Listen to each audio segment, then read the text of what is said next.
Now let us have a look at the case study.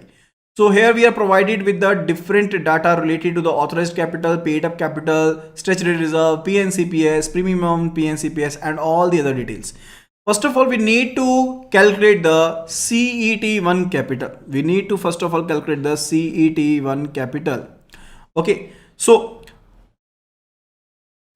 firstly, we will be recognizing the different components. We already have knowledge related to what components are under CET1. So is authorized capital there? So let me mark 1, 2, 3, and then you all will be answering that what components are to be considered under CET1.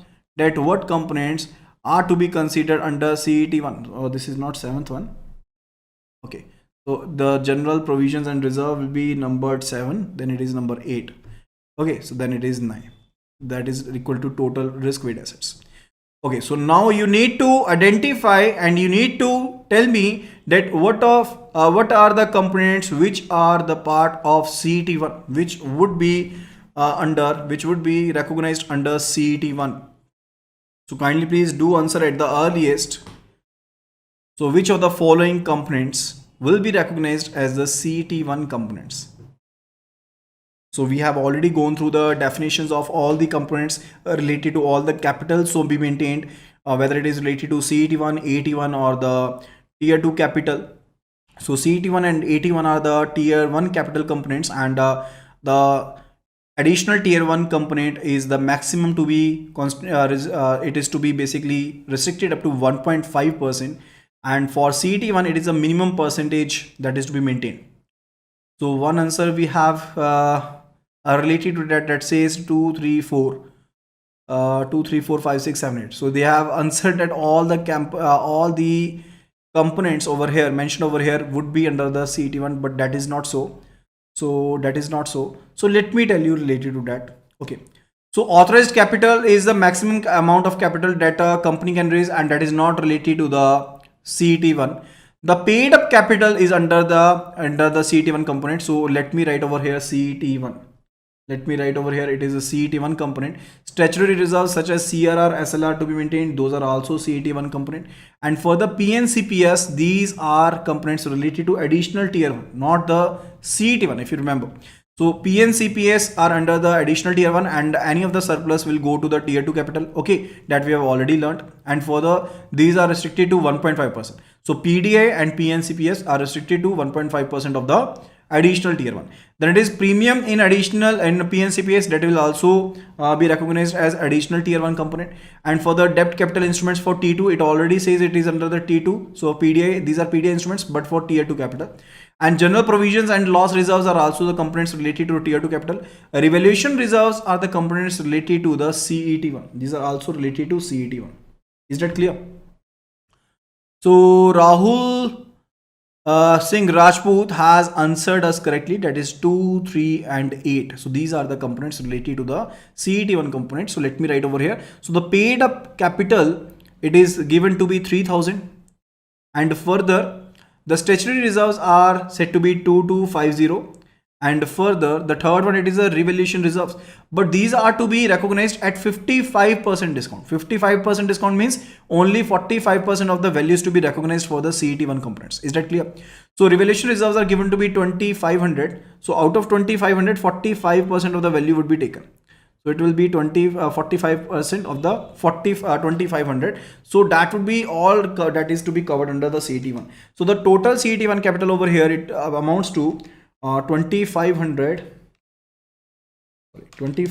multiplied by 45% plus 2250 plus 3000.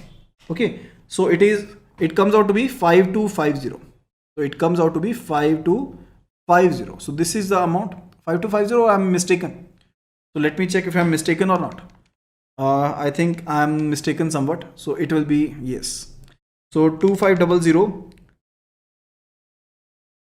minus 55% plus 2250 plus 3000. So it will amount to 6375. There was some calculation mistake. So it amounts to 6375. So that is related to the first question that we need to answer. So CET1 we calculated. We will write it over here because we will be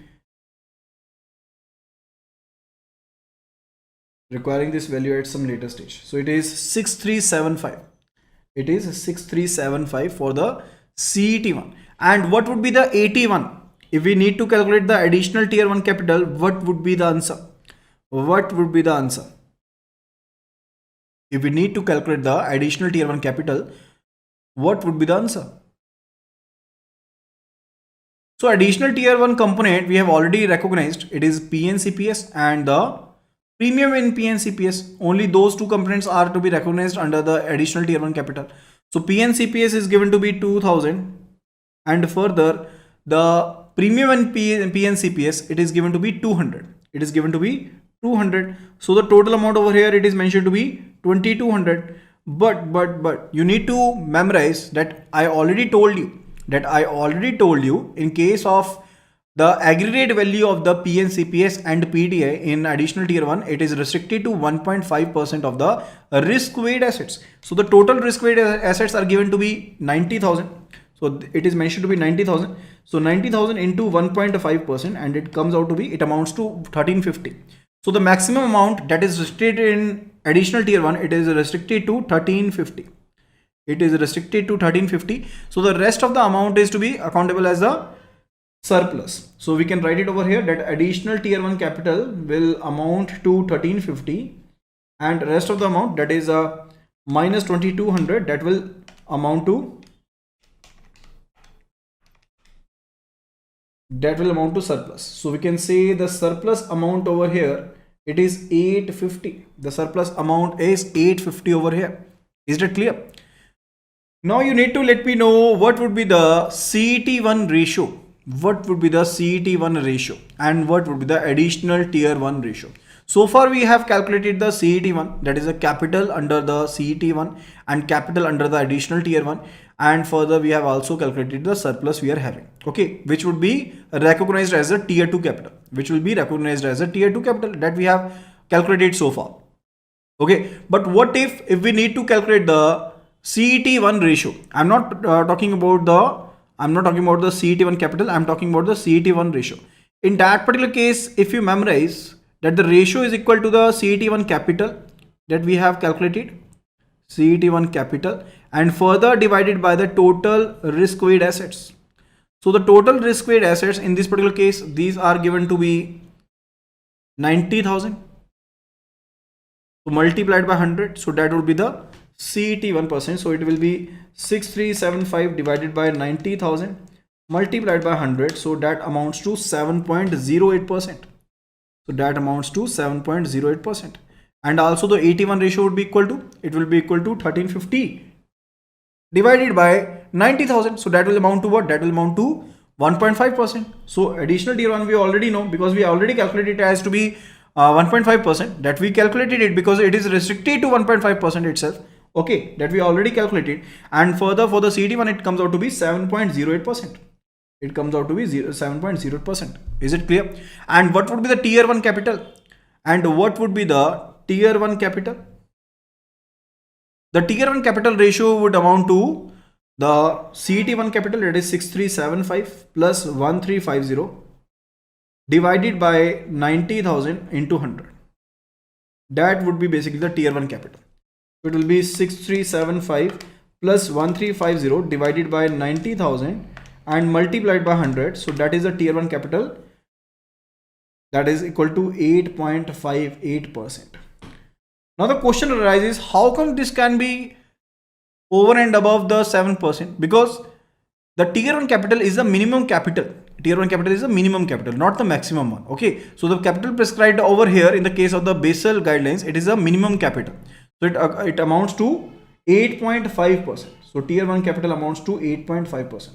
So someone has raised the query related to, kindly please to explain the additional tier 1 capital. So let me explain it, explain that part again. Let me explain that particular part again. So in the case of additional tier 1 capital, we were having the two components. Let me write it over here. In the case of additional tier 1 capital, we are having two components. One, it is related to PNCPS, and other it is related to share premium of the same. Okay, so for PNCPS we are having the value equal to 2000, and for share premium we are having value equal to 200. So the total amounts to 2200. But as we have already basically learned over there that the maximum amount of the additional tier 1 is restricted to 1.5% of the risk weight asset. It is restricted to 1.5% of the total risk weight asset. So the total risk weight assets are given to be 90,000 multiplied by 1.5% and it amounts to 1350. So that is the maximum amount. So 2200 will not be recognized as the additional tier 1 because the maximum amount is restricted to be 1350. So we are having a surplus of 850 over here. So we are having a surplus of 850 over here, which can be recognized as a tier 2 capital. Is that clear? So that is related to it. So now let us find out that what would be the tier 2 capital. What would be the tier 2 capital? Okay, so now we need to calculate the tier 2 capital. So first of all, we are having the surplus part that is to be recognized as a tier 2 capital, and also we are having the debt capital instruments. So we are having the debt capital instruments, or we can write it as DCI, and further we are having the general provision and loss reserves. General provisions and loss reserves. Okay, so those all will be recognized as the tier 2 capital. But there are different restrictions on that. First of all, let us take the case of the DCA. So surplus is mentioned to be 850 that we have from the additional tier 1, that is to be recognized as a tier 2 capital. So it is 850. And further it is the case of the DCA. Now DCA is what? DCA is debt capital instrument. And in the case of the debt capital instrument, we need to recognize it as per the residual maturity. Okay, so if you memorize, if the residual maturity is above the 5 years, then 100% of the value is to be considered. And if it is lesser than 5 years, in that case, 80% of the value is to be considered. If it is lesser than 4 years, then 60%. And it is lesser than 3 years, then 40%. And further, if lesser than 2 years, then 20%. And if it is lesser than 1 year, then 0% of the value is to be considered. Is that clear? So that is a table that we have already gone through. Now let us take the case over here that the residual maturity of the debt capital instrument is mentioned to be 3 years and 6 months. That it is greater than 3 years, but lesser than 4 years. So this particular window will apply. So this particular value is to be considered. So 60% of the value is to be considered. So out of this 800 of the value, 60% of the value will be considered. 60% of the value will be considered. So 800 into 60%, that is equal to 800 into 60%, that is 480. So out of this 800, 480 will be recognized as a debt capital instrument under the tier 2 capital. Is that clear? And also for the general provisions and reserves, there is a restriction for 1.25% of the total risk weight assets. There was a restriction related to it that out of general provisions and reserves, the amount which can be considered for the tier 2 capital, it is 1.25% of the total risk weight assets. So for the total risk weight assets, the amount is 90,000 multiplied by 1.25%. So it comes out to be 1125. So out of 1600 of the value, only and only 1125 of the value can be considered. Only and only 1125 of the value will be considered. So let us take a total of this. So 1125 plus 480 plus 850, and that amounts to 2455.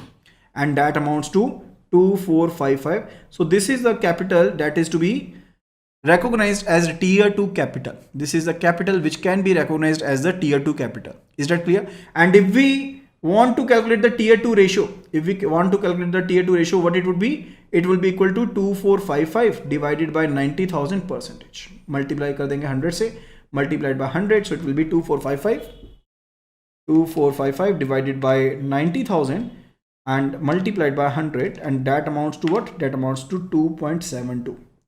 And further, what were the restrictions related to tier 2 capital? That at any stage, it should not be greater than 50% of the total capital. At any point, it should not be greater than 100% of the tier 1 capital, which is not true. Okay, so it is lesser than tier 1 capital. Okay, it is not 100% of the tier 1 capital, and also it is not 50%, even 50% of the total capital. Okay, so this particular percentage can be taken as the tier 2 capital. Is that clear? So what is the total? CAR or CRAR. So if we need to calculate the CRAR, what it would be? So the CRAR is basically sum of the tier 1 capital plus tier 2 capital divided by the total risk weight assets. So for tier 1 capital, the amount is what? It is 6375 plus 1350 plus 2455. For the tier 2 capital, it is 2455 divided by 90,000. Okay, so that is how we can calculate. So it will be 6375 plus 1350 plus 2455 divided by 90,000 percentage. That amounts to 11.31%. That amounts to 11.31%. Is that clear? So it will be equal to 11.31%. Okay, so that would be related to this, that how we can do calculate the capital adequacy ratio if we are provided with the different components. First of all, we need to identify the components under the different capitals, and further we need to segregate, apply the constraints or restrictions whatsoever imposed, and then we can easily calculate the same. Now, if you have liked this video, do not forget to like this video, and further do share this video among your friends and colleagues who have been preparing for CAIIB 2022, because in this video particularly we will be solving this particular part, and further in the next video we will be calculating and we will be learning the different concepts related to it, and also we will be solving case study related to the operational risk and further the haircuts. Okay,